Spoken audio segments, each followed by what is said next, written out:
That good-for-nothing wife. Just ditch that woman before we get in real trouble.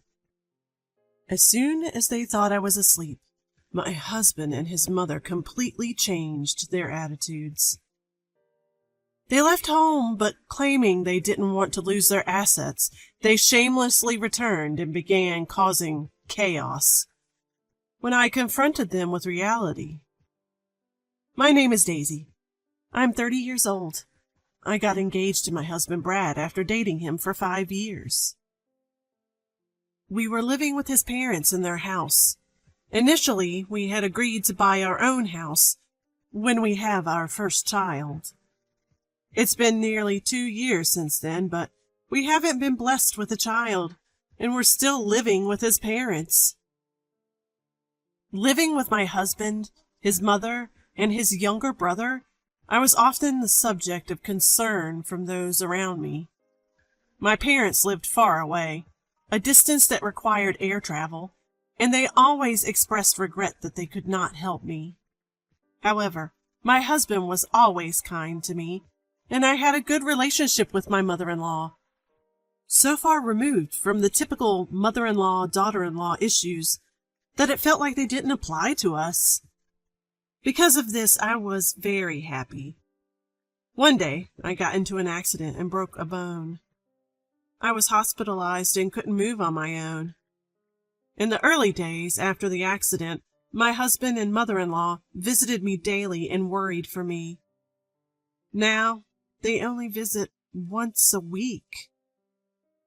I was grateful they even came to visit.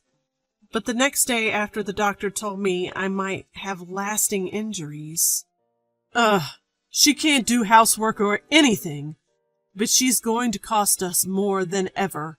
What a useless wife.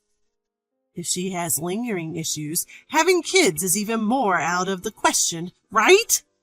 Yeah, maybe. Now that it's come to this, I think it's a good thing we don't have kids. And if she stays bedridden forever, I'll have to do all the housework and care for her? I didn't agree to marry for this. Wasn't it to do the housework and caregiving? If she hadn't gotten into an accident, she could have continued as our maid. What a disappointment. Before this becomes too troublesome, please get rid of that woman. I'll get it. I'll divorce her quickly. Thinking I was asleep, the two of them had this conversation in my hospital room. I was nothing more than a maid and a caregiver to them. After that, the attitudes of my husband and my mother-in-law towards me became blatantly cold. Your husband hardly comes, does he? He must be searching for a new woman. If you only had a child, you could have kept him by the skin of your teeth. My husband wasn't even coming once a week anymore. My mother-in-law seemed to just be passing time by saying nasty things. My brother-in-law, however, was doing the laundry and checking if I needed anything, and was generally very helpful. He visited me nearly every day and even took me to the open-air area in my wheelchair when I felt suffocated by my long hospitalization. I was tired from physical therapy and wanted to give up at times, but I think I've made it this far thanks to my brother-in-law. His presence was that much of a help to me. I'm not getting worse, and physical therapy is going well, but it's still hard to say anything about any potential lingering issues. When I told my husband and mother-in-law about this, seriously? See? I told you we should have gotten rid of her sooner. The two of them started arguing over me. What are you two even saying? Aren't you being too harsh on Daisy, who's been taking care of our house and our father all this time?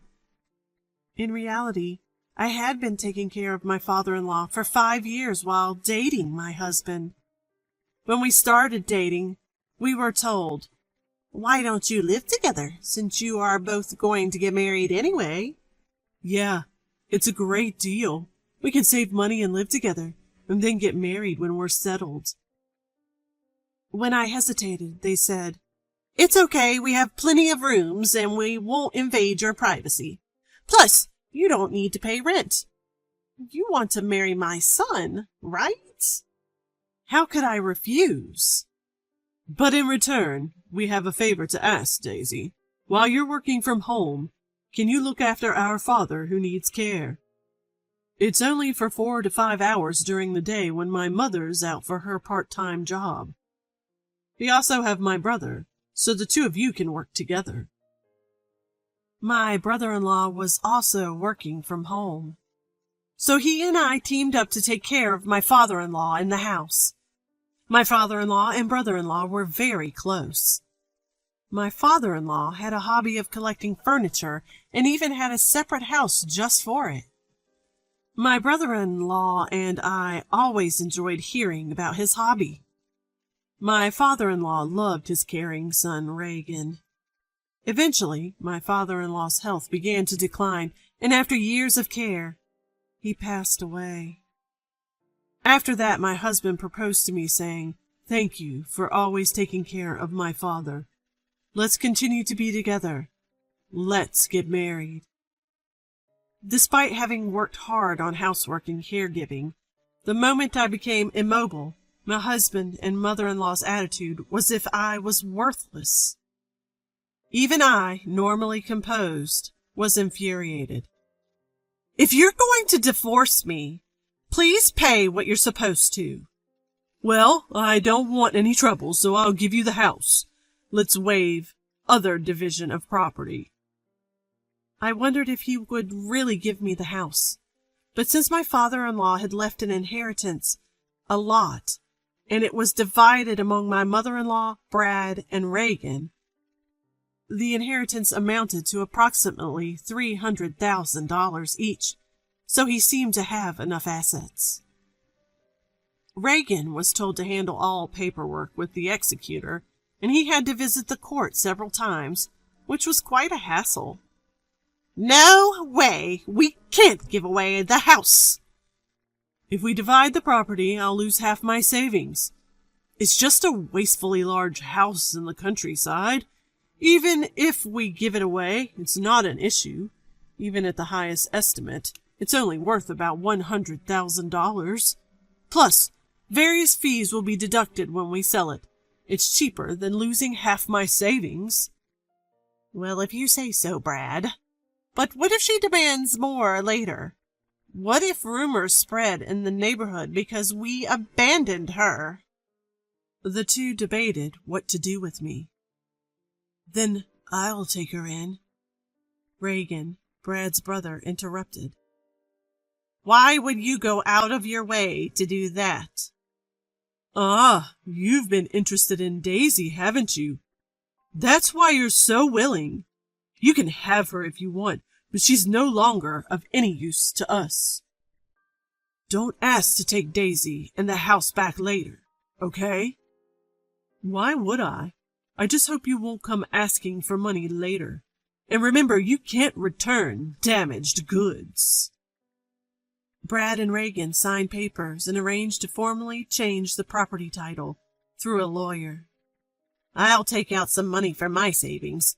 So why don't you find a younger, healthier, and prettier woman to marry and build a better house?" "Sounds good.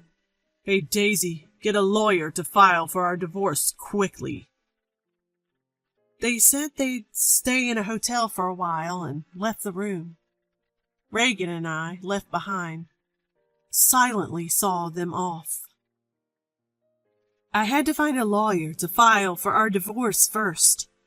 Reagan helped me to file for the divorce, and in a few days, Brad and I became complete strangers. A week later, Brad and my mother-in-law packed their belongings and left the house. It was strange that Reagan, Brad's brother, continued to visit me. "You don't have to visit anymore. We're strangers now that I've divorced your brother. There's no need for you to worry about your former sister-in-law." He responded, "I'm doing this because I want to. I didn't get along with you just because you were my brother's wife. We both provided care and did housework together. We've talked a lot more in these 7 years than you ever did with my brother. We're friends, aren't we?" Reagan said with a gentle smile. All I could do was express my thanks and gratitude. A month later, I was discharged from the hospital. Although I had to visit the hospital for physical therapy, I felt relieved to be home after such a long time. Do you think those two will really ever come back? I'm worried they might come back and make me work again. If they come back, I'll drive them away. I can't forgive them for treating you so horribly. Plus, they have no right to return to this house, Reagan reassured. I was still unable to move as before, so Reagan took care of most of the household chores. Fortunately, as I had been working from home as a freelancer, I was able to return to work and contribute financially. Thanks to the bi-weekly physical therapy, I recovered smoothly without any complications. A year later, I was able to live as before, and Reagan and I collaborated on the housework. We spent more time together, syncing our days off to go on trips. Just when I thought our peaceful days would continue, a storm suddenly came. One night, while Reagan and I were eating dinner, the door was knocked, and the intercom rang repeatedly. When I nervously answered, the person on the monitor was Brad. "Hey, open up!" Thinking this noise might disturb the neighbors, I opened the front door, and Brad entered the house without hesitation. "What do you want?" "Huh? Why do I have to put up with such an attitude just for coming home?" "This isn't your home anymore. State your business and leave quickly." "What are you talking about? I'll be living here again from today. Oh, I'm hungry. Hey, Daisy, give me some food." My ex-husband ordered me to serve food. "Hey, cut it out! Why are you here?"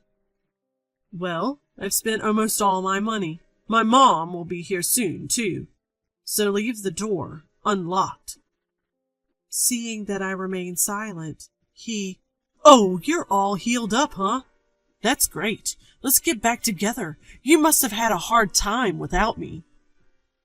My ex-husband, who still mistakenly believed I loved him, said, approaching me with a disgusting familiarity. The sheer audacity of him made me feel sick. "Stop it. I divorced you. I don't care about you anymore." "Don't get cocky. You've been living on my money all this time, and you can't do anything but housework. Just shut up and do as I say." Brad shouted at me. Just then the door opened and his mother arrived. "You left the door unlocked. That's careless." "Oh, what's going on?" "She's been getting cheeky, so I was giving her a bit of education. She's grown thick-skinned in the year we've been away." Once again, Brad and his mother began to make themselves at home, as if it was the most natural thing in the world. "Enough is enough! This isn't your home. I'm calling the police." "Oh yeah, about that. This house was originally in your father's name, right? So that means that the heir, including my mother, makes our agreement null and void, doesn't it?" Brad said, shouting such an unreasonable claim. "You promised to give me the house. If you're nullifying that, then everything about the division of property should be nullified as well. Give me half the savings." "Sure, but I don't have it anymore. Didn't I tell you earlier? I've squandered it all. I quit my job, spent it all on booze, fun, investments, you name it." I was taken aback by Brad's words. It was unbelievable that he could have spent such a large sum of money in just 1 year. "Also, I have some debts with consumer finance. About $20,000, I guess. Can you pay for me?" I initially thought he was lying, but his mother confirmed it. "I can't lend you that much money." "I'm not asking you to lend it. I'm telling you to pay it." "I'm not giving you any money. I'm calling the police." as Reagan dialed the police to report the situation. "You've become quite daring in the past year. You're just showing off because Daisy's here." Brad began to wreak havoc in the house, breaking the precious furniture that had been my father-in-law's keepsake. His mother also started to destroy the furniture, laughing as she did so. "How could you do something so terrible? That's the closet my father-in-law cherished." "Shut up." Brad and his mother continued their rampage, ignoring my pleas. About 10 minutes later, when the police arrived, I explained the situation to them. "This is quite a mess. Let's hear your side of the story." "Huh? What's wrong with me breaking things in my own house?" "That's right. We're just crushing things we don't need. What's the problem?" When the police seemed unsure how to respond to this, Reagan stepped in. "This house has never belonged to these two. It's under Daisy's name." "Huh? What kind of nonsense are you talking about?" "Actually, before he passed away, our father-in-law left a will through a lawyer. Of course, you wouldn't know. You handed over what you were told and left the rest to Reagan. So this house was yours from the beginning?" When I confirmed this, Brad and his mother stood dumbfounded. "So this isn't your property, then?" "Oh, hold on. But I'm her ex-husband. We're like family, so she'll forgive me, right?" "Don't make me laugh. You're a stranger once you're an ex. I don't even know that you were in contact with another woman before our divorce was finalized, and who treated me like a maid, if not you." No, that's not what happened. I was just going along with what my mom said. She ordered me to do all this." "Brad, what are you saying?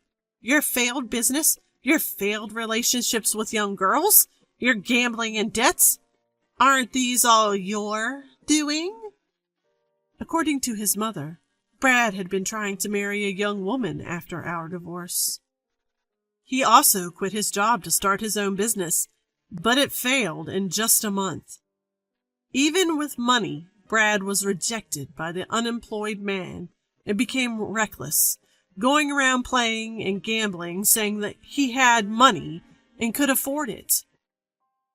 He had said that he had almost no money left, and it seemed that it was indeed nearly zero.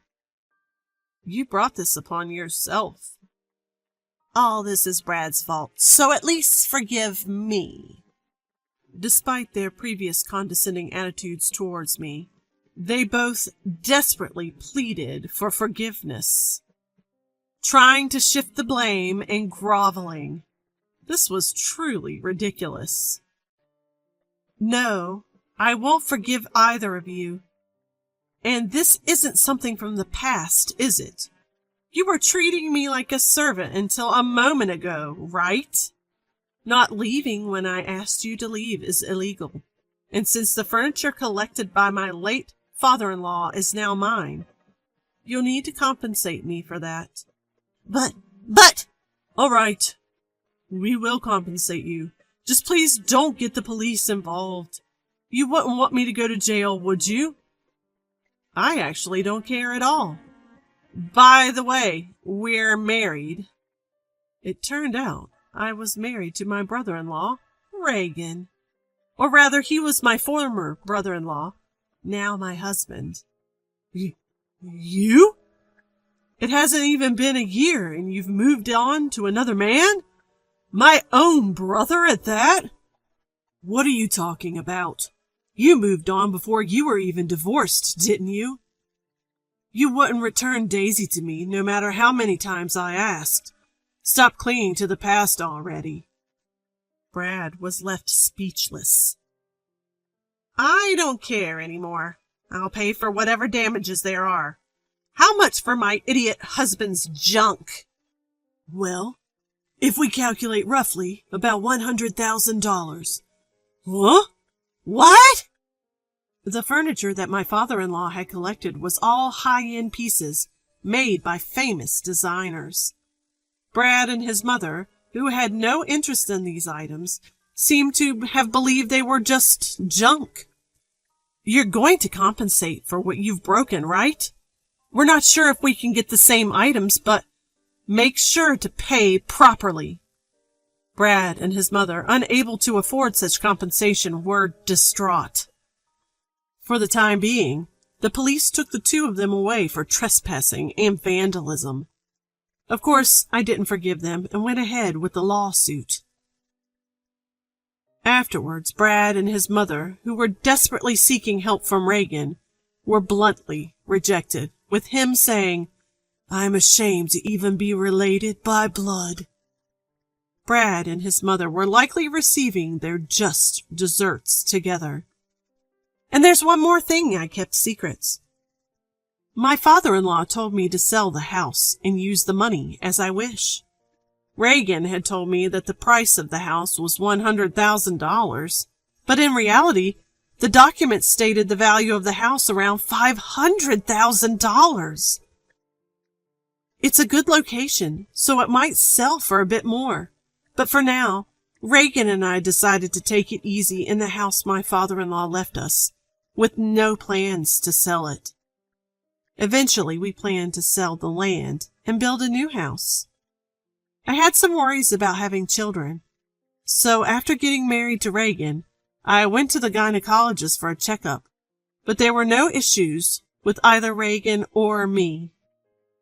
Now, with the troublemakers gone, Reagan and I are living happily together.